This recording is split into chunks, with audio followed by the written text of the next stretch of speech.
nuts.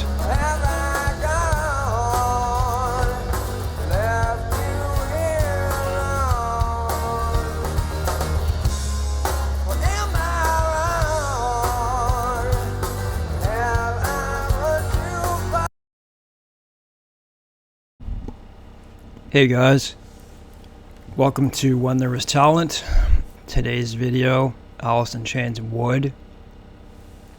I've done this one before, but it wasn't done with editing, so I've decided to take it on again, and I don't mind doing this one at all, as I would say it's out of every single song that I like in this world, I'd probably say Wood would be definitely sitting in the top. If I had a top, there would be like 3 at the top, I would say, and this would be there. But yeah, so I've decided to do Wood, and this is from the Unplugged, and this is a song that I probably listened to myself. Like, I grew up with this. How old was I in 96? Maybe 22 years old. So I grew up with all this stuff. I love their music. Thanks to my brother bringing it in the home. I would have learned it anyways, but so let's take a look and see what the meaning is behind this. This has helped me through a lot of hard times, as I'm sure a lot of people who listen to this song is probably the same.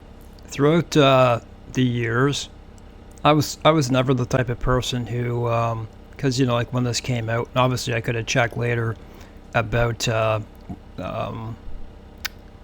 know, what the songs really meant, what was behind them. I never really looked into that type of stuff. I just never found myself looking into that. But as far as the Unplugged album goes, I would have to say for every single song except maybe Frogs on this, I like the acoustic version, especially Wood, and obviously this particular performance, I think this is like well, no, there was a whole lot. There's Sludge Factory too, he did a lot that was good on this. I think this is the best though, this and Sludge Factory. But anyways, let's take a look at what this means.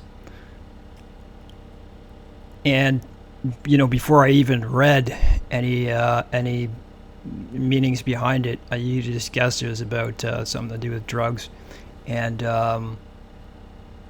there's a lot in this song you can apply to my life. Anyways, I didn't have the best life, so, you know, there's a lot of stuff in here that I kind of identify with. This song is about going through rehabilitation and its aftermath. The last part of the lyrics wonders if the future is any more promising. Guitarist Gary Cantrell wrote the song for the late lead singer of Mother Love Bone, Andrew Wood. Very influential figure in the Seattle music scene. I did another... You can check... I'll leave that in the attached link. That's what the song Chris Cornell did, Say Hello to Heaven. That's a good song. Wood died of a heroin overdose in 1990. 2 of his bandmates of Mother Love Bone, Stone Gossard and Jeff Ament, went on to form Pearl Jam.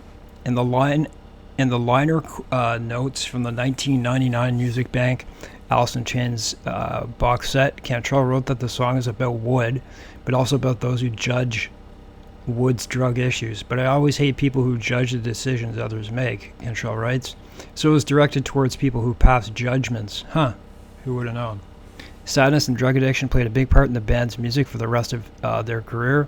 Their songs often reflected the life of lead singer Layne Staley, who died of a drug overdose in 2002. That was the way they went, isn't it?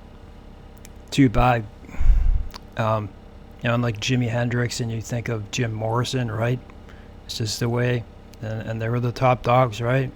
Jerry Cantrell sang the intro on this track. Lead singer Staley had to convince him to do it. So, anyways, Wood first appeared on the soundtrack to the 1992 movie Singles, where Alice in Chains appeared as a bar band. You know what?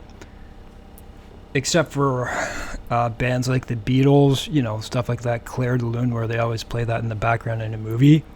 I think Alice in Chains has been in the most movies. And it's like 8 or 9 different ones that I can Alice in Chains is most certainly my favorite band, and that's why I do quite a few of their songs. Probably cover quite a few more of them too. I just thought they were always an excellent band, and this particular song, Wood, is probably one of the big reasons for it. I like this over the electric version, the plugged version.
Yeah, it's my mute button. I'll back that up. Bad timing, right, Dave? Can you think of a song that starts out with a bass like that? I think that's excellent. I think it sounds so good. Surprising too for Unplugged, right? I'll back that up a sec.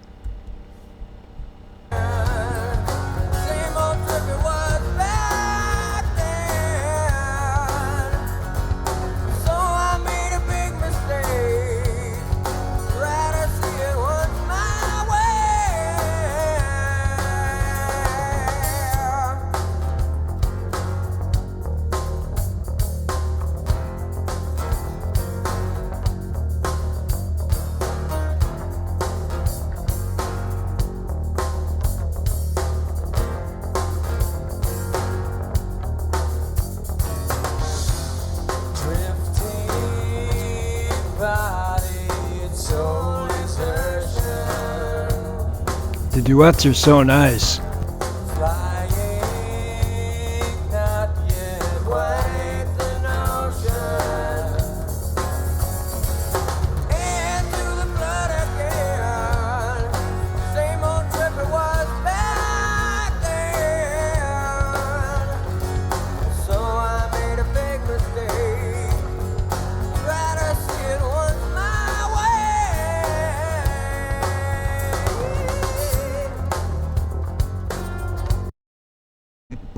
A lot to say there. Obviously, what part of the reason why they're famous is because of how Jerry Cantrell's voice and Layne's voice mix with each other, and not just that, but let's just say Jerry sings, and then Layne sings. And the thing is that Jerry could have easily sung more in this band, right? He sounds good, and he sounds good by himself too. Jerry Cantrell.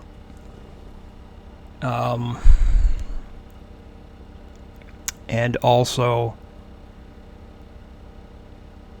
when Layne's singing, as you notice, number one, he's obviously high in this, right? He's high on heroin. And that's one thing to be high on heroin. It's another thing to be high on heroin and being able to play well. Not that I endorse drugs, guys. Not at all. I just think it's amazing that he's able to pull this off, and I love um, that when you watch him, when it's like he goes from a regular tone, Layne Staley, and then he sings, so like he really yells when he comes to a high point, right? And his chest just moves up a little, just barely, right? And you wonder, and I know how much more he can go. He never really shows it, but he can. And to put something else to the song also would be to say that the lyrics, sit with a lot of people, I'm sure. You see, a lot of people could identify with this song. And without knowing the real background of it, I would have thought it was about drugs, and what I always thought was someone who could have done a lot better in life, and they, like he says, run too far to get home, right? Anyways, let's keep listening.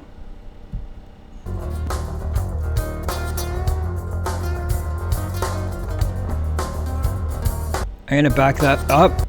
Best solo.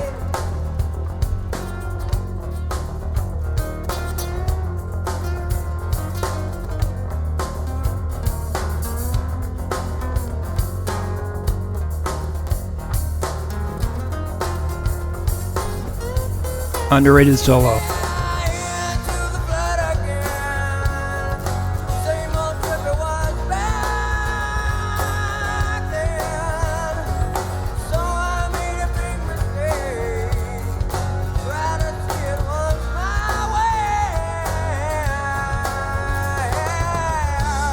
Wow.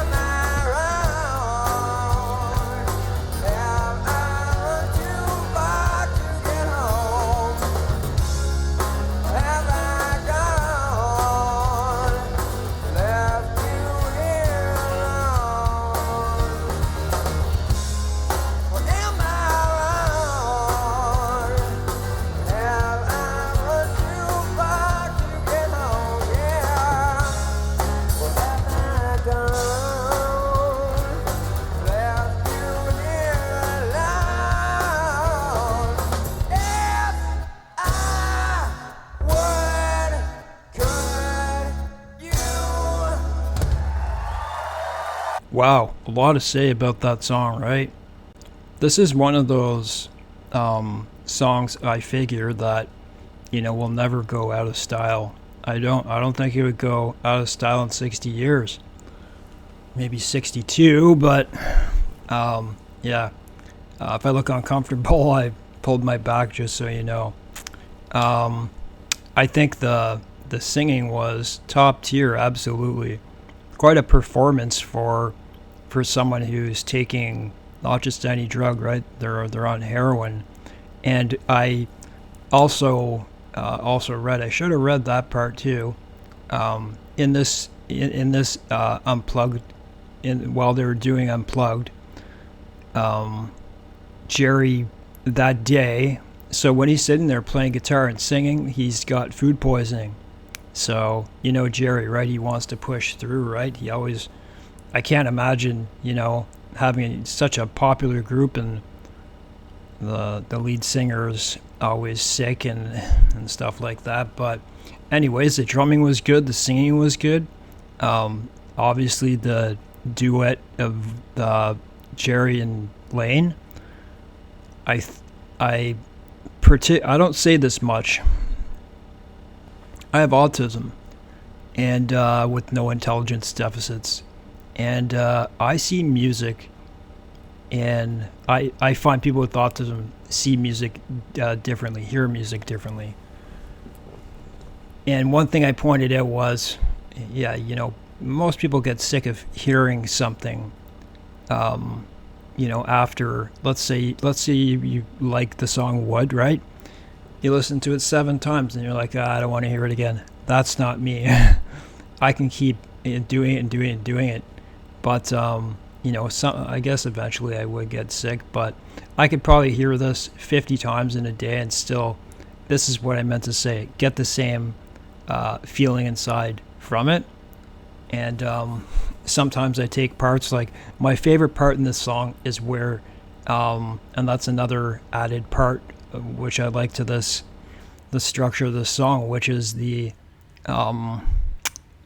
which is his solo. Right after it gets to its maximum climax, then the solo comes in, and then it's like the climax of the song. But I think it's an excellent song. I think it would resonate with a lot of people, both people who are dealing with drug and alcohol problems, just problems in life in general. What a, I don't know, what would you call it? I don't know, you call it a swan song, or like an anthem. An anthem, especially for people suffering today. A lot of people should hear this. They really should. Yeah, thanks for watching, guys. Please comment, share, like. Please like it, because that helps push it to other people. It helps me. And please subscribe if you like my videos.